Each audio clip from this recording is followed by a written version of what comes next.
Hi everyone, welcome back to my channel. I'm Lauren, and over here we discuss life topics by analyzing characters from popular TV and film. So today we're talking about Katara from the Avatar: The Last Airbender series.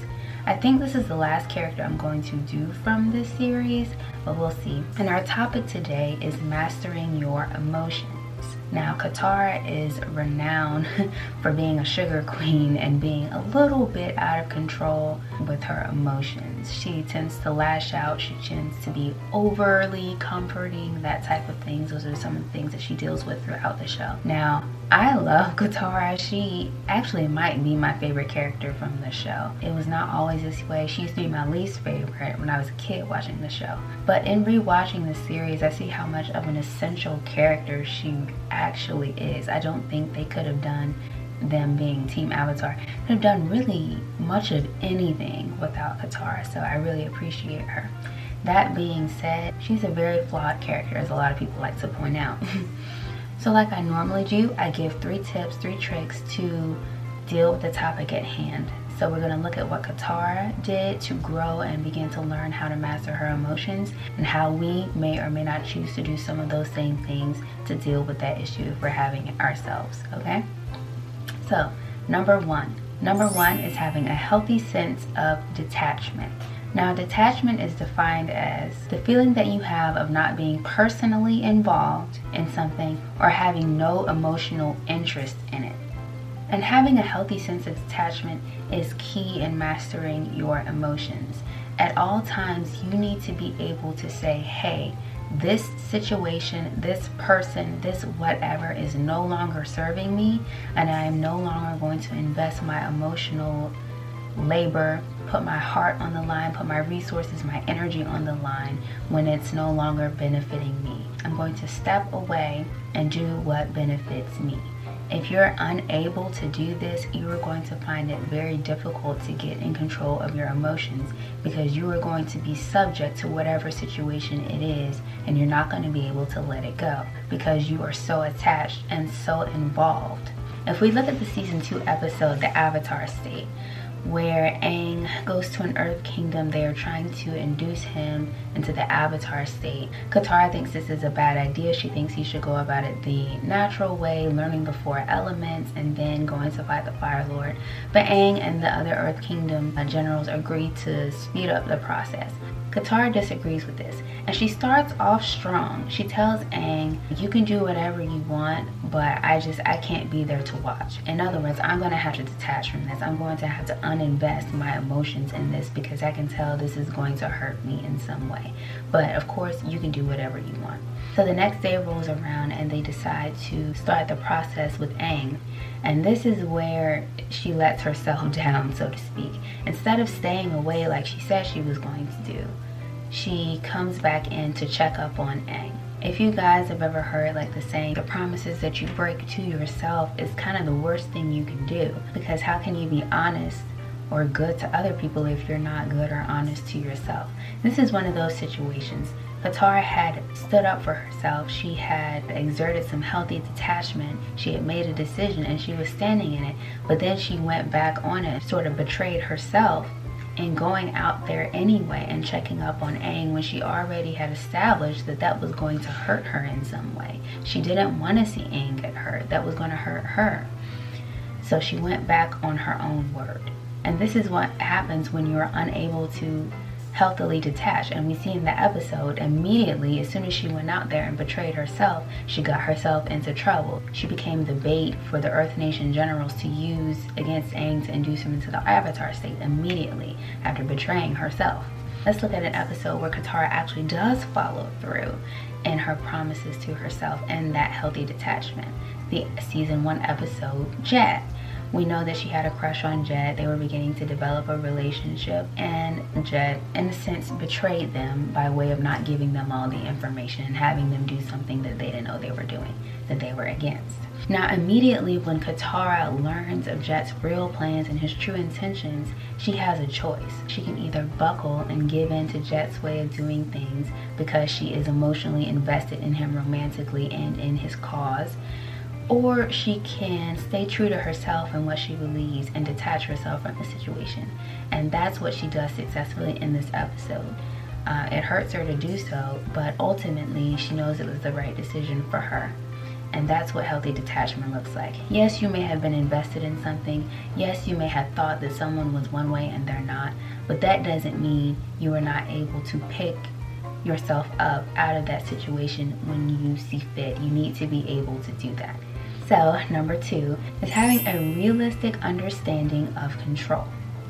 I think a lot of times we get carried away with how much influence we think we have in another person's life. And this causes our emotions to be all out of whack. We are thinking about other people and what they're doing and how they're doing it, and it's driving us crazy emotionally. Because maybe we told them not to do that, or maybe we gave them advice, or maybe what they're doing is affecting us in some way, and we just want them to do it our way. We want to exert our control over them, and that messes our emotions up. The truth of the matter is, you cannot control other people. Other people are going to, for the most part, do whatever it is that they want to do, whatever it is that they feel is in their best interest at that particular point in time. So it's best for us who are involved with other people to know that, understand it, accept it, and do what we can to make sure we are as unaffected by other people's choices as we can possibly be, and that includes emotionally. If we look at the relationship between Katara and Toph, it starts off very rocky. They are going at it for a good part of the series. They are opposite in terms of their personality. Toph is stubborn and independent, while Katara is communal and sensitive. And they kind of clash because of their personality types. But one underlying theme in their relationship is Katara being sort of the maternal figure in the group, and Toph being the youngest in the group. There's this inherent kind of mothering thing that Katara wants to do with Toph. She almost wants to rear Toph, and as we said before, Toph is very independent, very tough, and that is not vibing with Katara. Toph feels as if Katara is always trying to tell her what to do, and she kind of is telling her what to do a lot. But in their relationship, I specifically want to look at the episode The Runaway, where Toph is into all of these shenanigans in the Fire Nation town.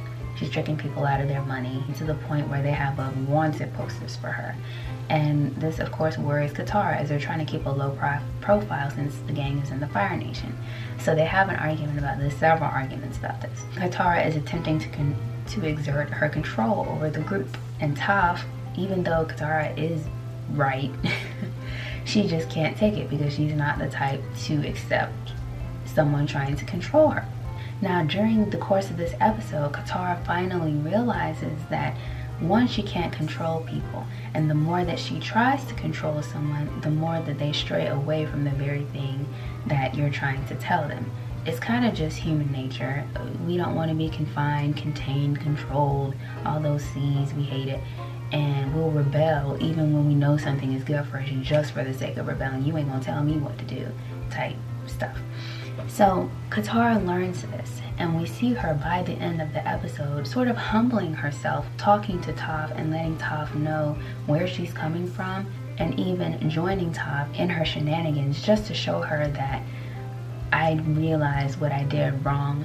I know that I'm not the boss, so do what you want to do, and we'll just see how things go. And that is a really hard thing for people to do, understandably so, when you think you're right. But in doing that, often it frees the other person up to think outside of their rebellion and be more reasonable.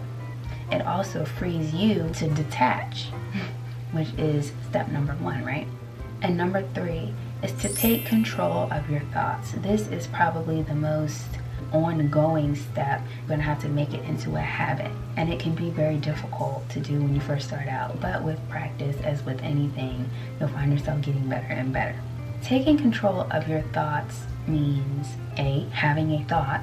Thoughts come to us continuously, whether from our subconscious, whether from outside stimuli, wherever they're coming from. We have them all the time. Now, what we do once we have a thought is key to mastering our emotions. What thoughts we allow to dwell in our minds, to fester, to get bigger and bigger, grow, and shape the way we see and act in the world is how we will see and act in the world. If you allow thoughts to come in and just stick around when you know they're not good for you, you are setting yourself up. To the best of your ability, you want to diminish your negative thoughts and amplify your positive ones, because that's going to amplify positive outcomes in your life. It can be really good to think of thoughts as water. Thoughts are fluid. They don't really make a whole bunch of sense. They just are, and they flow in and out whenever they see fit. But water can be clean water, it can be dirty water, it can be whatever kind of water. But it's up to you to filter out that water so that it comes out clean. This analogy isn't working how I wanted it to work, but stick with me. I think I can get something out of it. So you got the water, and in your brain you filter out that water. My point is, you should put your thoughts through a filter. The first filter is your base filter.